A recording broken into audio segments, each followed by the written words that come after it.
Trump's nephew, the one who likes him, says Trump told him in the Oval Office in May 2020 that the disabled, quote, these people, the shape they're in, all the expenses, maybe those kinds of people should just die.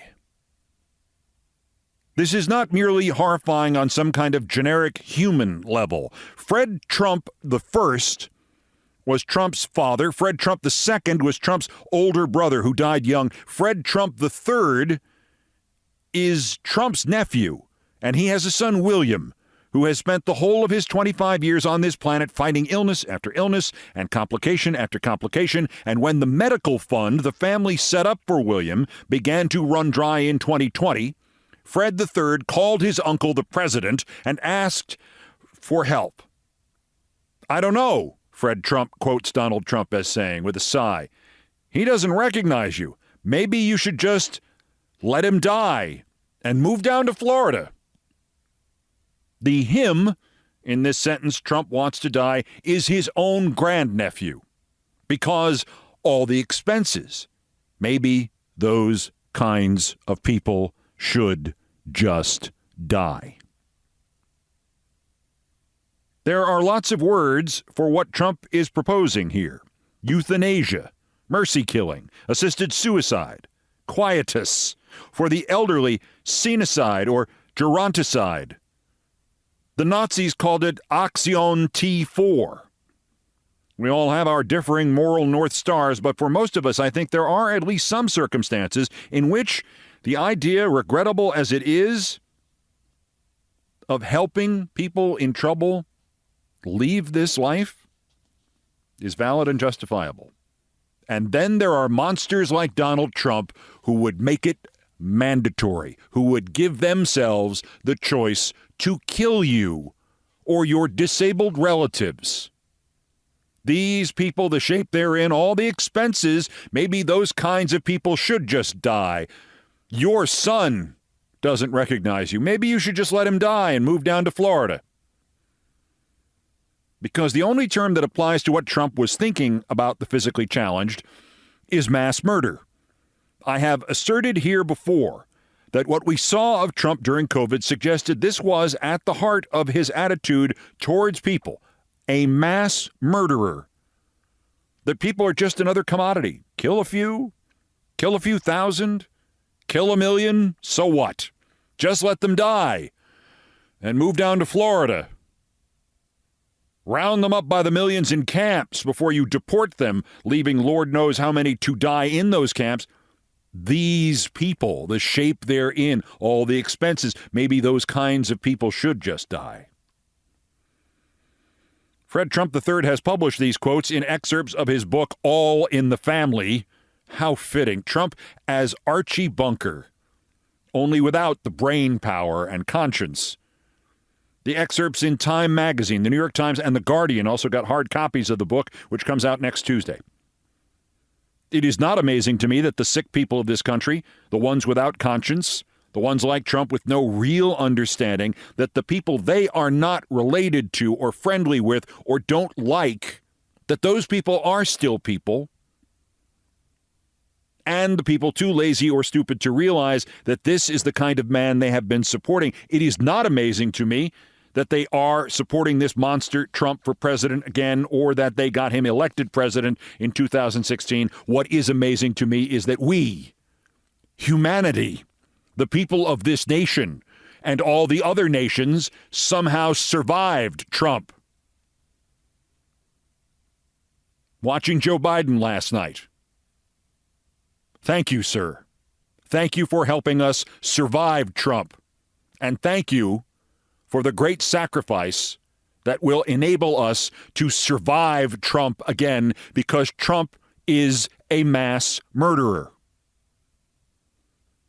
And one side note, quote, these people, the shape they're in, all the expenses, maybe those kinds of people should just die. If it ever, for some reason, crosses your mind to actually say something like that out loud, think again.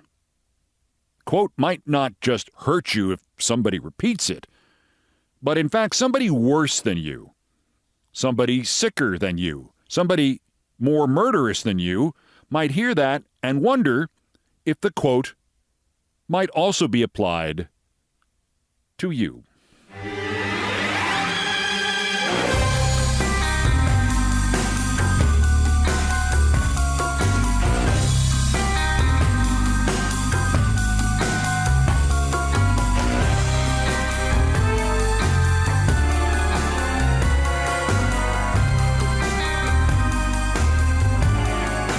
By the way, Fred Trump III has another nightmarish anecdote about his uncle to share in his book. Decades earlier, the New York Times put it, in the 1970s, when the author claims to have heard his uncle use a racial slur after his car had been damaged and he was searching for someone to blame.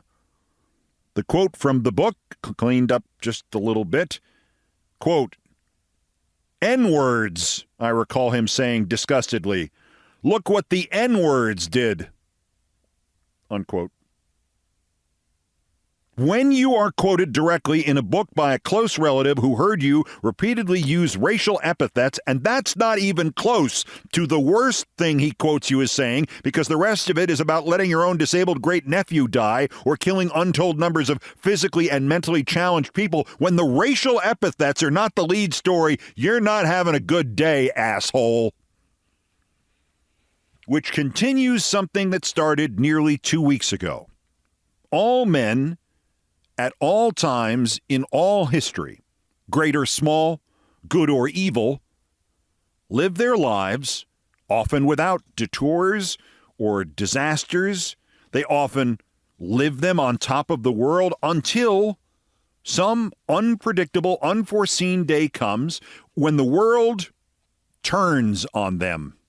One day they are beloved or feared, or for other reasons they have primacy. And then, just as inexplicably as when the hundreds of summer flies seemingly filling that invisible box in front of your eyes outside one day, when they all suddenly and simultaneously decide to move exactly 13 and a half inches to their left, just like that, your primacy vanishes. No rhyme, no reason, no explanation. Your luck or your goodwill or your mastery or your followers or your Reich ends. I think this is happening to Trump. One of his own MAGA gun nuts tried to kill him. He got hit by something. Claims it was a bullet, though a bullet would have taken his ear off. No law enforcement or medical authority outside of a substance-addled ex-doctor has confirmed any of this. Each day it still lingers in the background waiting to explode into an unprecedented scandal. He goes from there to picking a vice president, and the average net favorable score for all VP picks since 2000, both parties, is plus 19, and this idiot picks another idiot whose net favorable is minus 6. Did they vet this idiot Vance at all? Did they know? He wrote the foreword to the book by the guy behind Project 2025, the thing Trump insists he knows nothing about. Then after that, Trump's entire campaign, his entire campaign since literally April of 2019, collapses because his entire campaign was only about calling for Joe Biden to leave the White House and or the campaign trail, not Joe Biden actually leaving the White House and or the campaign trail. Turns out Trump's crack staff had nothing ready in the event it actually happened. Least of all, any preparation for the moment it dawned on America that Donald J. Dementia Trump is now the exclusive national distributor of crazy old man.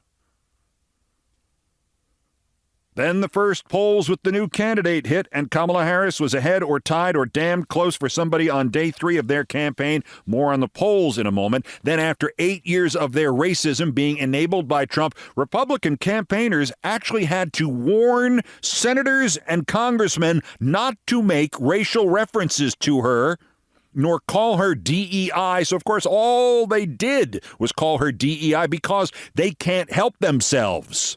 Because it is as if somebody has tampered with the brakes on their mental cars, and guess who the hell that was? And suddenly Brian Kilmeade goes on Fox and tries to attack Harris for skipping Netanyahu's campaign speech on Capitol Hill yesterday and instead going to a college sorority. Only one of the many things that does not work properly in Kilmeade's brain does not work, and at best he kind of mushes up the word college with another word he might have been thinking of, which sounded like colored. And half the people watching Fox or watching the tape hear Kilmeade say something like colored sorority or colored sorority. And while we're arguing about whether or not Trump's top morning TV advocate just used colored about Kamala Harris, everybody forgets that 2 weeks ago, Trump's favorite foreign fascist, Sebastian Gorka, literally and seemingly proudly called Kamala Harris colored. She's a DEI hire, right? She's a woman. She's colored. Therefore, she's got to be good. Do you think perhaps he called her college? I think she's college. Oh, and while we're debating Kilmeade and ignoring Sorka, guess what? Others of Trump's friends are bringing us more birtherism. There is this crazy woman named Emerald Robinson, and she started it as the White House correspondent for One America News. Previously, she had starred as Jennifer Lee in the blockbuster film Airline Disaster. Didn't last long. One America fired her. She went to Newsmax. They fired her. She's now on Mike Lindell Lumpy Pillow TV. And here we go. Birther 2, Electric Boogaloo. Emerald Robinson posts, at the time of Kamala Harris's birth, her parents were not U.S. citizens. They were foreign students. Her mother's visa was expired. She's the daughter of non-citizens. Harris is not eligible to hold the office of president. Where does it say that? Well, it says that in the invisible book Emerald Robinson has, that only she's allowed to read. Obviously, famed actress Emerald Robinson is now working on actually getting fired somehow from Mike Lindell's website, where she is currently senior chief fluffiness correspondent. Citizenship is automatically confirmed on any child born here. Period. Kamala Harris was born in Oakland. I don't know. Last time I looked, Oakland was in the United States.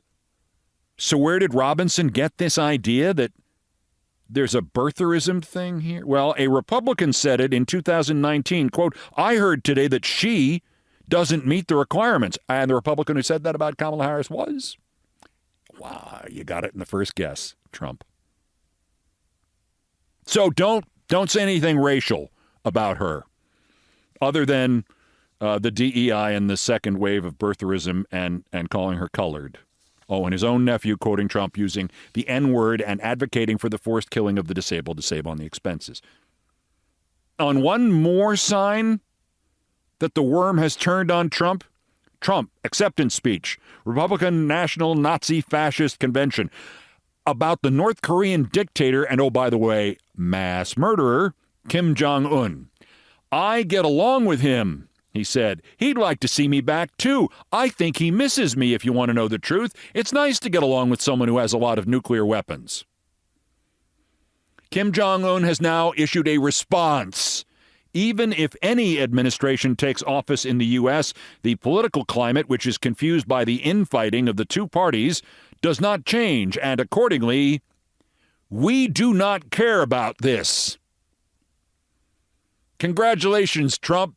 You only have about 3 friends in the world, and one of them just said he does not care about you. Well, when Kamala Harris beats Trump in November and Trump has to flee the country to avoid dying in prison here, I guess he's going to have to cross off North Korea from the list of friendly destinations.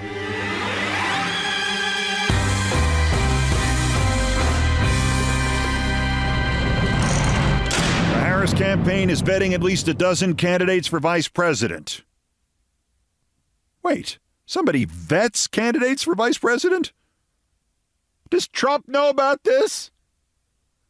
Hit the road, JD. We're going vetting.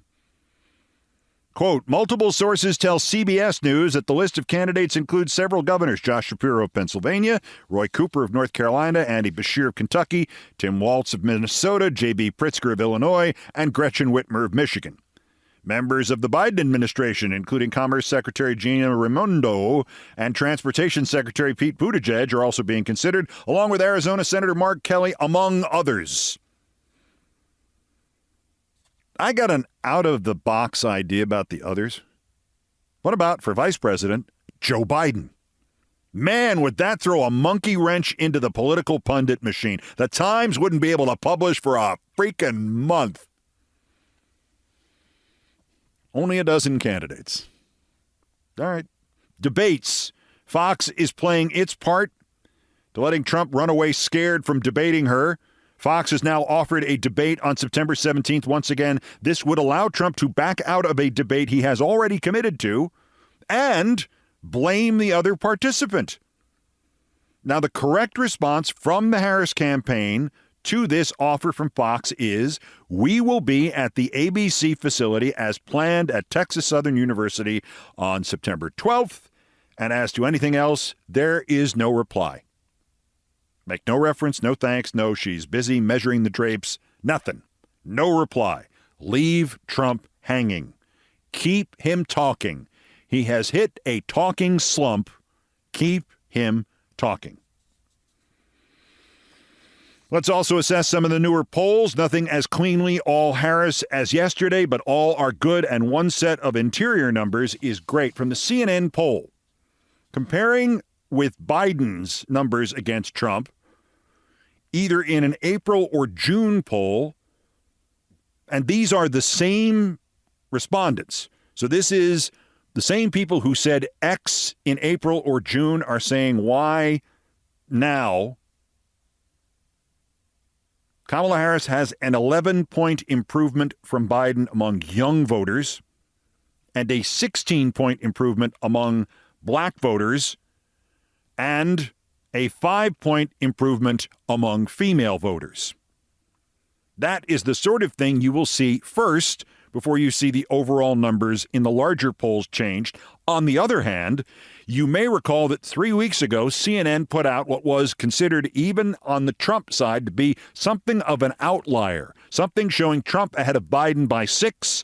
Their overall number now, again, on day 3 of the Harris campaign, is Trump 49, Harris 46. That is the lead cut in half in 3 days. The YouGov poll for The Economist, national, Trump 44, Harris 41, Kennedy 5, West 1, Stein 1. So Putin getting, 7% there. ActiVote. I know what you're thinking. I've never heard of ActiVote before. What a coincidence. I've never heard of ActiVote before. National GE, Trump 50.5, Harris 49.5. National among independents, ActiVote, Harris 54, Trump 46 among independents. RMG. RMG is a breakaway poll from Rasmussen Polling. And as you know, Rasmussen Polling is created by the two idiots who thought up ESPN and then sold it for a bag of magic beans. This is the breakaway. Apparently there's some sort of fissure at Rasmussen Make Up the Numbers polling company. The new Scott Rasmussen poll is Trump 44, Harris 43, Kennedy 6. I don't think it's a liberal-leaning poll. It's just a guess. Now, they have another number where they throw in leaners, leapin' leaners, for you Stan Freberg fans, Trump 48, Harris 46. Still, one of those is a 1-point lead for Trump. The other is a 2-point lead for Trump on the breakaway right-wing poll. The Big Village poll. Trump 44, Harris 43. The last one, they had Trump over Biden by 4. And one state poll. In Pennsylvania, North Star opinion for the American greatness. North Star opinion, Pennsylvania, Trump 47, Harris 45. And the interesting thing about this poll is, obviously, Pennsylvania was getting away from the Democrats, so a 2-point margin is a good start. However, the American Greatness is a rabid Trump-centric organization. And they only have their lunatic in charge of Pennsylvania by 2 points. And I close with the mot juste of the day from Dr. Jocelyn J. Fitzgerald, a urogynecologist from Pittsburgh, on what has been so far, and there will be others, but so far the only non-DEI, non-birther attack on Vice President Harris in this brand new campaign. The attack that says she cannot be president because she's not invested in America's future because she has never had children. Says Dr. Fitzgerald, no U.S. president has ever given birth, so explain to me why suddenly we think that's necessary.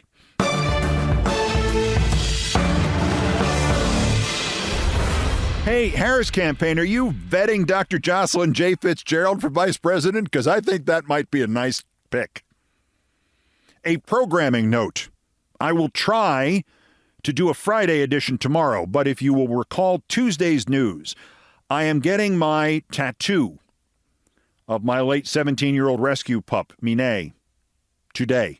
I suspect that will make a long enough and full enough day. If there is anything urgent or, frankly, there's just something I can, get a roll of stamps and mail in, there will be a brief episode Friday. If not, try to struggle on without me. In the interim, also of interest here today, honest to God, if you think Trump is screwed up after Biden pulled out, the New York Times is now running half a dozen pieces a day criticizing Biden and how he dropped out and how the Democrats handled it. And the Times blank surprise that, to quote the headline in one of these pieces, the most ruthless political operator in the country is a woman. Oh, my God, there's a powerful woman. That's it. We're shutting the Times down forever. Our Times world is at an end. Who could have thought something so horrible could have happened in this, the year of our Lord, 1896? Christ. That's next. This is Countdown. George Carlin, pleasure to have you here. Thank you. This is the best news show ever. I told that to one of your producers, and I want you to know that. I've seen them all, and it's just, especially the first 35 minutes. Thank you, sir. It's just unparalleled. I got bad news between you and I. We got 6 minutes to completely screw that into the ground. Okay, right? That's good.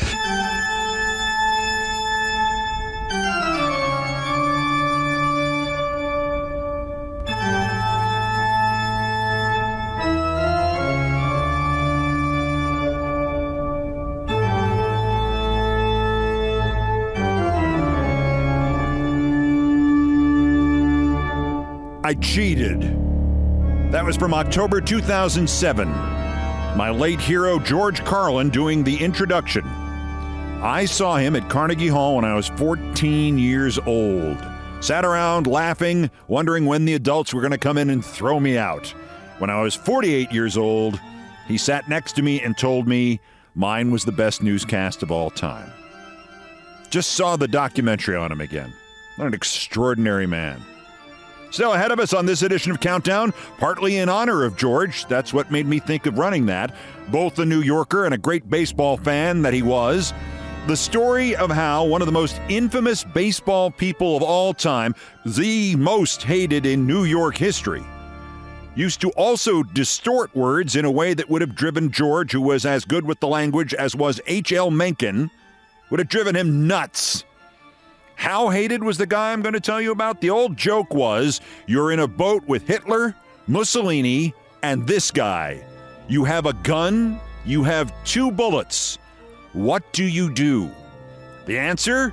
Shoot this guy, throw Hitler and Mussolini overboard, then shoot this guy again to make sure. He's coming up in things I promised not to tell. First, there are still more new idiots to talk about. The daily roundup of the miscreants, morons, and Dunning-Kruger effect specimens who constitute today's worst persons in the world, Keith. George used to call me Keith, like my granddads did. They were all from the same neighborhood. Keith, let me tell you. The Bronze, Newsmax, which is a propaganda network, and boy, are they unhappy, Ed Henry and Mark Halperin. I'll just read what the head of Media Matters tweeted. The two people Newsmax brings on this afternoon to insist that the GOP and MAGA media are not running a sexist campaign against Kamala Harris are Ed Henry and Mark Halperin. And there is a picture of the two of them around some host guy in the middle. And Henry has got that faint, I'll kill you smile. And Halperin looks like this is a mugshot of some sort. Which is possible. Ed Henry, fired by CNN. Then he went to Fox. Fox fired him after harassment and rape charges, and he's been sued for rape. Mark Halperin, fired by NBC and HBO after harassment and improper touching while he was still at ABC. And also for not wearing pants. Mark Halperin and Ed Henry talking about how nobody's running a sexist campaign against Kamala Harris. Of course not. Well, to be fair, Ed Henry and Mark Halperin would be the experts on misogyny. My God, you couldn't have gotten O'Reilly on there? Dig up Roger Ailes and put him out there? He's probably still trying to fondle somebody, even though he's dead. What's that? Who's that's been bothering you? The skeleton of Roger Ailes. Runner-up, the New York Times. The New York Times right now is the third best political paper in New York, behind Newsday and the Daily News. And I think it has a chance to sink to fourth place behind the New York Post. And I'm only counting those in English. The Times caught the car with Joe Biden. Because he would not do an interview with them, they made up a whole construction about how that proves he was not cognitively ready. It was about the Times. The Times is ultimately, although there are excellent reporters doing great work, the New York Times as an institution under this editor Khan and after the latest Sulzberger, who's the publisher, the New York Times is about the New York Times. The best thing in the New York Times was Wordle until they wordled everybody into the ground. Now the best thing about the New York Times is canceling the subscription because it's so very satisfying. They caught the car with Biden stepping aside. That has not stopped them. Can't stop, won't stop. A Bret Stephens op-ed. Democrats deserved a contest, not a coronation. Bret Stephens, who is a conservative, apparently was in a coma during the Republican National Convention, in which they did everything but declare that Trump had changed his name to King Jesus H. Christ. A coronation? A coronation of Kamala Harris has to come in and try to win an election starting in late July. Oh, what an unfair thing to Republicans. But wait, there's more in the Times. Jessica Bennett. Now, the article wasn't bad. It's about Nancy Pelosi. The headline, once again, is where the Times. Really, they should empty the building, make sure everybody's safe, preserve a few artifacts, and then implode the Times headquarters. Jessica Bennett's story about Nancy Pelosi was fine. The headline was from 1946. The most ruthless political operator in the country is a woman. What? There are women politicians? What are you going to tell me next? Women have the vote? Women are allowed to walk around not wearing high heels? Does Ed Henry know about this? What about Mark Halperin? The most ruthless political operator in the country is a woman. Oh, no! Repeal all the amendments. My God, next you'll be telling me there's a person of color running for president. The most ruthless political operator in the country is a woman. Then, wait, there's more. Brent Staples. Biden should have treated Harris as a future president. Okay, I'd like to point out that it was Joe Biden who, in fact, selected Kamala Harris to be the vice president of the United States, provided that they were elected. And just more recently, in case this Mr. Staples did not know about this happening Sunday, when Joe Biden finally saw the light and said, yes, I have to get out of the race. I can't win this. The person he immediately endorsed, and I mean immediately endorsed, his endorsement came before anybody else who was hoping this would happen would endorse her. The immediate endorsement was of Kamala Harris. However, Brent Staples is not satisfied. He wants to speak to the presidential manager. Biden should have treated Harris as a future president. He's doing that now. He's doing it right now, and you're complaining he's not doing it. He's not doing it fast enough. He's not doing it 24 hours a day. And this COVID thing shouldn't have stopped him from being out there on the campaign trail saying that Kamala Harris is the most ruthless political operator in the country is a woman, but it's not Kamala Harris. See, Times, I can write your headlines for you. Wait, there's one more thing out of the Brent Staples op-ed. Let me just quote this paragraph, which is where Mr. Staples went really wrong, apart from the premise and the fact that the Times should just shutter its op-ed section. All it is doing is killing subscriptions and credibility with every passing hour. Brent Staples actually wrote this. In the words of my Times colleague, Asted Herndon, well, you're done now. Mr. Herndon is the least knowledgeable writer in politics. And you know how many people that covers? I mean, Chris Cillizza is somewhere has just burst into tears that I have suggested there's somebody worse than him. Wait, there's more from the Times. Thomas Edsall, who at least has the excuse that he's a Republican and therefore he's not supposed to be able to put two thoughts together. Donald Trump and J.D. Vance are cobbling together a core constituency that includes millions of voters who are both culturally conservative and financially hard-pressed. Trump's selection of Vance reflects his determination to focus on incorporating middle and lower income, predominantly but not exclusively white men and women who often did not graduate from college into the base of the Republican. Where does he get to the part about J.D. Vance having sex with a couch? I don't see that in here, Mr. Edsall. Is there a reason you left that out? You said cobbling together culturally conservative and financially hard-pressed. Well, you got the hard-pressed part, right? J.D. hard-pressed himself into the couch.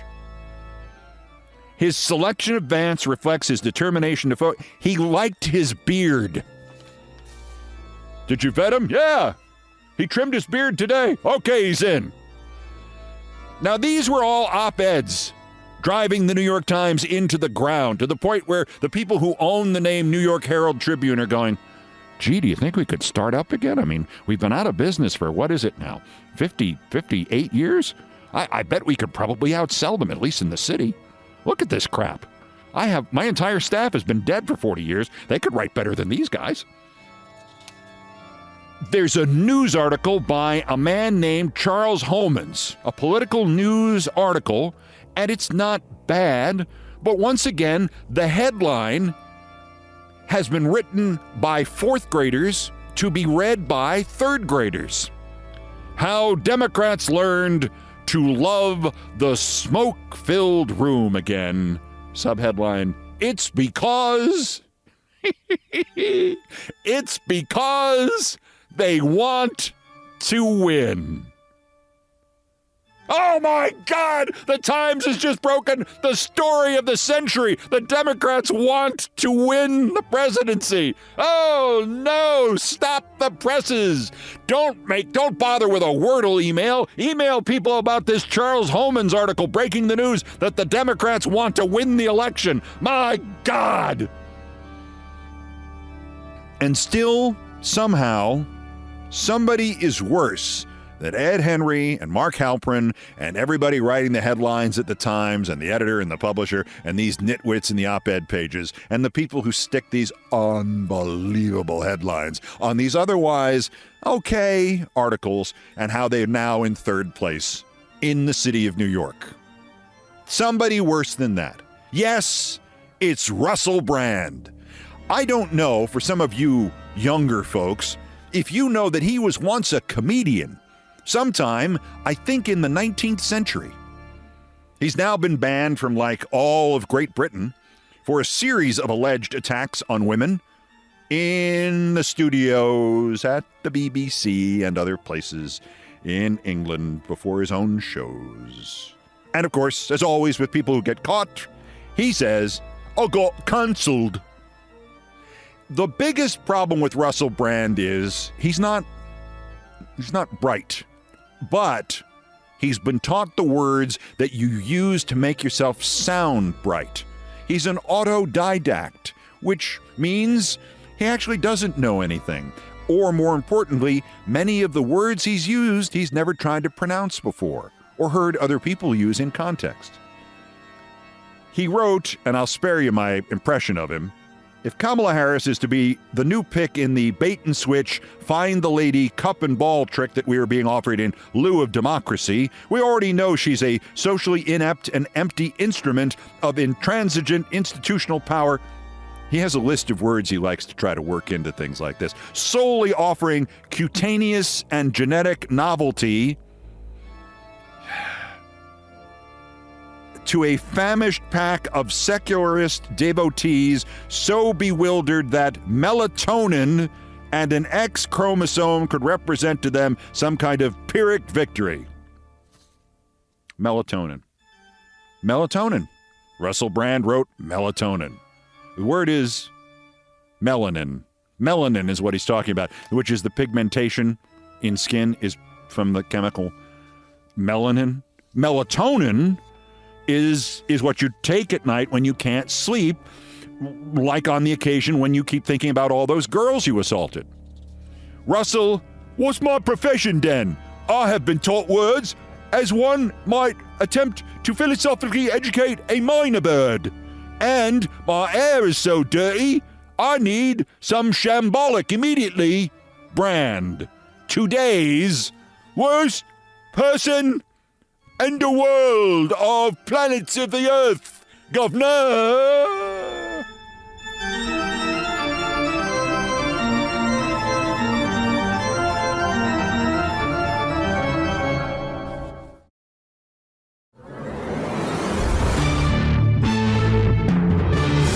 To the number one story on the countdown and my favorite topic, me and things I promised not to tell.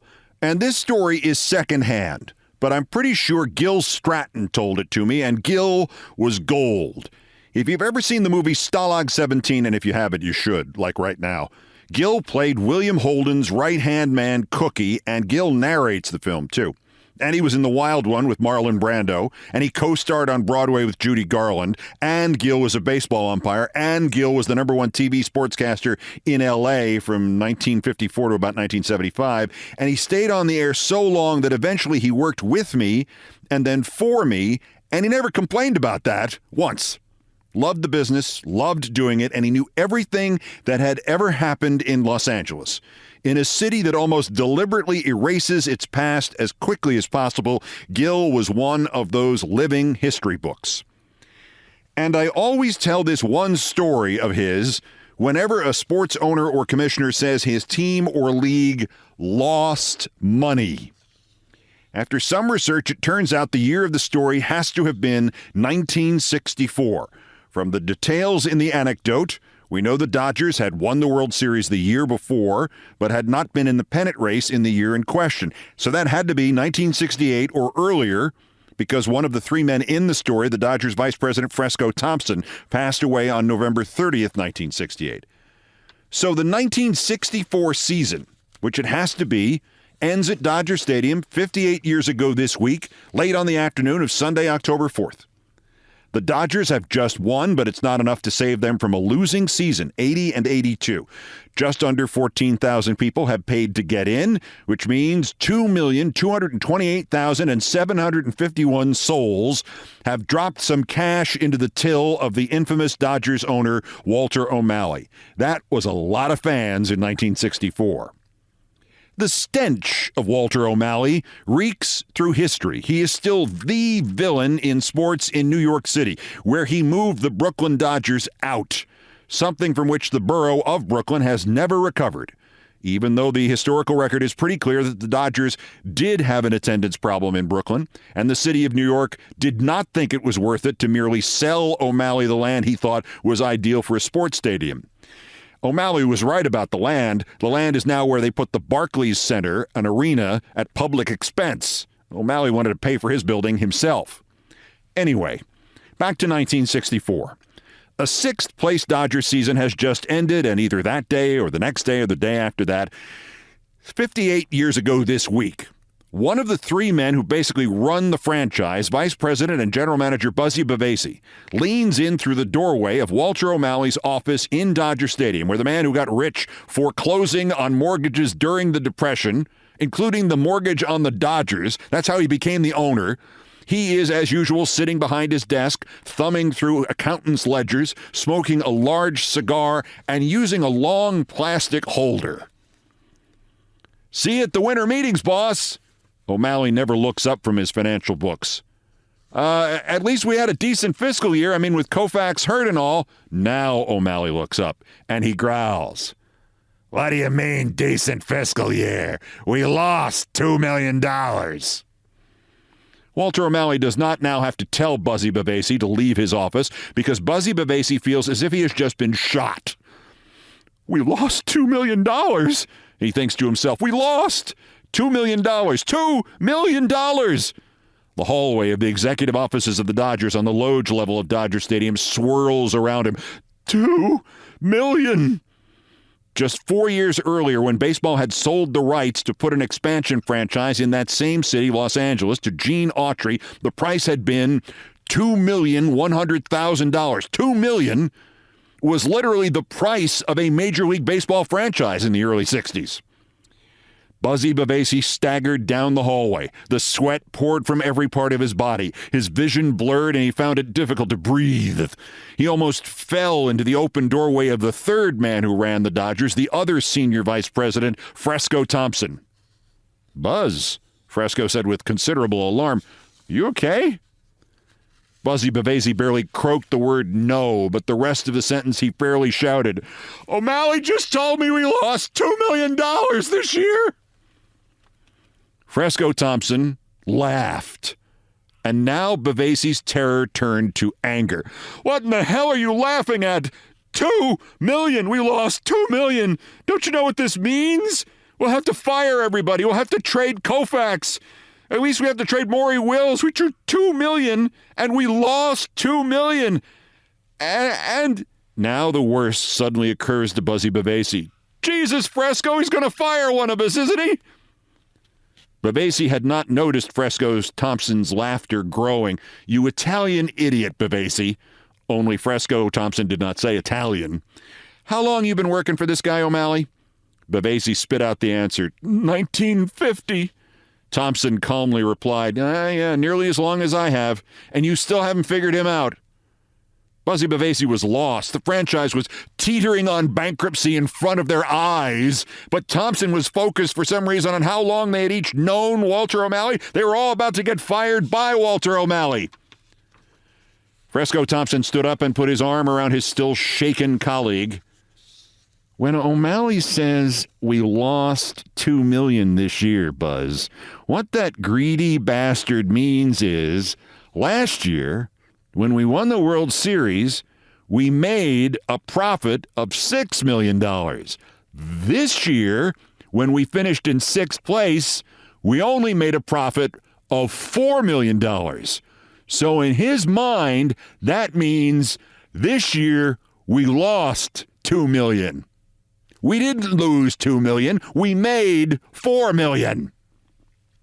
So, the next time you hear the owner of a sports franchise or the commissioner of a sports league tell you it or he has, quote, lost, unquote, $11 billion, just remember, this is almost always Walter O'Malley math, and it only means that's how much lower this year's phenomenal profits are compared to last year's phenomenal profits.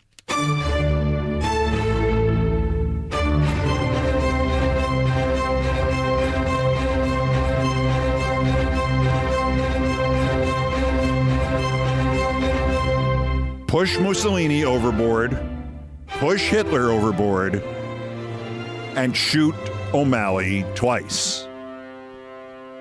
I've done all the damage I can do here. Thank you for listening. Countdown musical directors Brian Ray and John Philip Chanel arranged, produced, and performed most of our music. Mr. Ray was on the guitars, the bass, and the drums. It was Mr. Chanel on orchestration and keyboards. It was all produced by TKO Brothers. As I like to remind you periodically, TKO Brothers consists of Mr. Ray, Mr. Chanel, and me, and the title was Mr. Ray's idea. Other music, including some of the Beethoven compositions, were arranged and performed by the group No Horns Allowed. Their name was their idea. The sports music is the Olbermann theme from ESPN2, written by Mitch Warren Davis, courtesy of ESPN Inc., and the name ESPN2 was ESPN's idea. Our satirical and pithy musical comments are by Nancy Faust, the best baseball stadium organist ever. As I noted earlier, I cheated today. My announcer was my late friend and hero, George Carlin. Everything else was pretty much my fault. That's Countdown for this, the 104th day until the 2024 presidential election, and the 1,295th day since convicted felon Donald Trump's first attempted coup against the democratically elected government of the United States. Use the September 18th sentencing hearing. Use the mental health system. You've got it, President Biden. Use presidential immunity to stop him from doing it again while we still can, Governor. Well, you still can, Mr. President. And Republicans, please stop shooting at Trump. The next scheduled countdown is, as mentioned, Tuesday. Got to go get that tattoo of Minet. I will try to do a quick one tomorrow. We'll see. Bulletins, as always, as the news requires. Till the next one, whenever the hell that is, I'm Keith Olbermann. Good morning, good afternoon, good night, and good luck.